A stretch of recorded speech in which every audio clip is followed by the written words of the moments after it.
Assalamualaikum warahmatullahi wabarakatuh. Perkenalkan saya Ahmad Sadrianto dari SMP Kacipta Jakloi 1, Kecamatan Morawahau, Kabupaten Kutai Timur.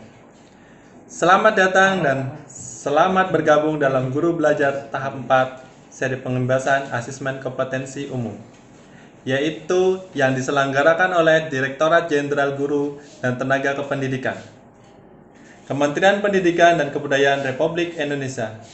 Semoga Bapak Ibu telah dalam keadaan siap untuk mengikuti program ini. Sebelum memasuki BIMTEK secara mandiri, Bapak dan Ibu guru melalui program pembelajaran dengan alokasi waktu selama 32 jam pertemuan.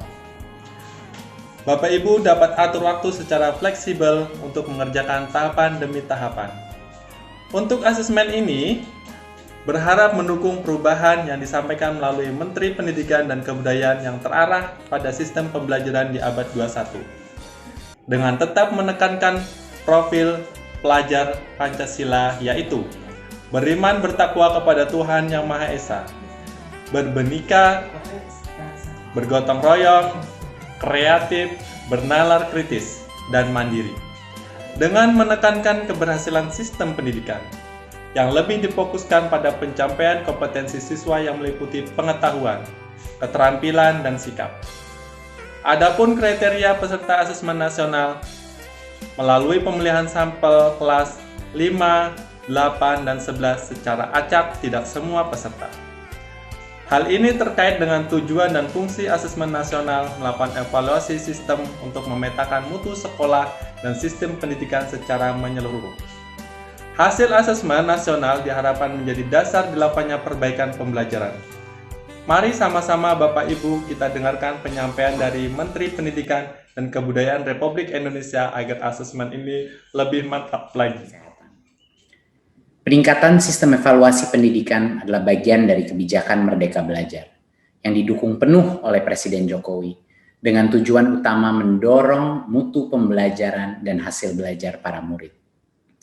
Untuk itu, Kemendikbud mengeluarkan kebijakan asesmen nasional yang dirancang tidak hanya sebagai pengganti ujian nasional dan ujian sekolah berstandar nasional, tetapi sebagai penanda perubahan paradigma tentang evaluasi pendidikan.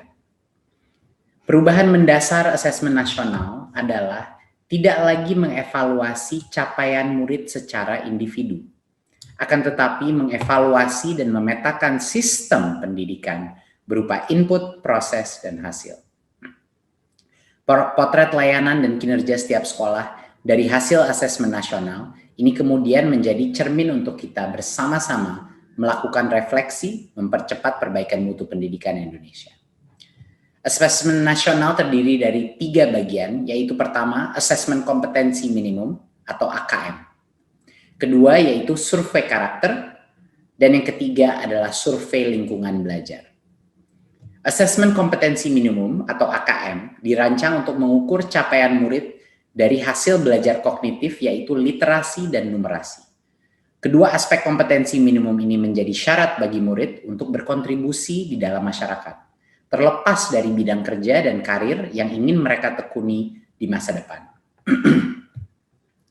Fokus kepada kemampuan literasi dan numerasi tidak kemudian mengecilkan arti penting mata pelajaran, karena justru membantu murid mempelajari bidang ilmu lain, terutama untuk berpikir dan mencerna informasi dalam bentuk tertulis dan dalam bentuk angka atau secara kuantitatif.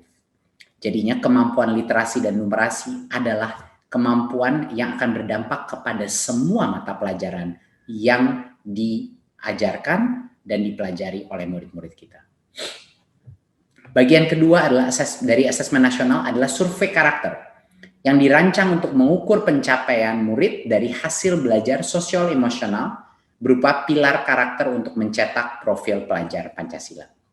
Dengan 6 indikator utama, yaitu beriman dan bertakwa kepada Tuhan Yang Maha Esa serta berakhlak mulia. Kedua, kebinekaan global. Ketiga, kemandirian. Keempat, gotong royong. Kelima, bernalar kritis. Dan yang keenam, kreativitas. Bagian ketiga dari asesmen nasional adalah survei lingkungan belajar untuk mengevaluasi dan memetakan aspek pendukung kualitas pembelajaran di lingkungan sekolah. Asesmen nasional pada tahun 2021 dilakukan sebagai pemetaan dasar, baseline, dari kualitas pendidikan yang nyata di lapangan. Sehingga tidak ada konsekuensi bagi sekolah maupun murid. Kemendikbud juga akan membantu sekolah dan dinas pendidikan dengan cara menyediakan laporan hasil asesmen yang menjelaskan profil, kekuatan, dan area perbaikan di tiap sekolah dan daerah. Sehingga sangat penting dipahami, terutama oleh guru kepala sekolah, murid, dan orang tua, bahwa asesmen nasional untuk 2021 tidak memerlukan persiapan-persiapan khusus maupun tambahan yang justru akan menjadi beban psikologis tersendiri. Tidak usah cemas, tidak perlu bimbel khusus untuk asesmen nasional. Untuk itu, mari kita semua bersama-sama mendukung pelaksanaan asesmen nasional mulai tahun 2021 sebagai bagian dari reformasi pendidikan Indonesia. Terima kasih dan salam Merdeka Belajar. Bapak Ibu guru peserta asesmen, demi pemahaman bersama, maka saya akan sedikit berbagi ilmu dalam kegiatan BIMTEK dari berbagai tahapan. Yang pertama, Bapak Ibu silakan masuk di laman SIM PKB. Yang kedua, daftarkan diri Bapak Ibu agar dapat mengikuti BIMTEK secara mandiri. Dan ketiga, Bapak Ibu guru dapat membaca materi tahapan demi tahapan dan klik selesai jika selesai membaca. Yang keempat, isi pendapat Bapak Ibu pada kolom refleksi. Dan yang terakhir yaitu, jawablah berbagai macam jenis kuis yang berhubungan tentang pembelajaran asesmen. Mungkin dalam asesmen ini ada beberapa hal nantinya yang akan jadi pelajaran. Namun, dengan meyakinkan, mematuhi dari materi ataupun dari Menteri Pendidikan, kita semua akan mengetahui program ke depannya. Terima kasih Bapak Ibu telah berkomitmen menyelesaikan seluruh topik dalam program BIMTEK Guru Belajar Seri Asesmen Kompetensi Minimum ini hingga selesai. Salam Merdeka Belajar.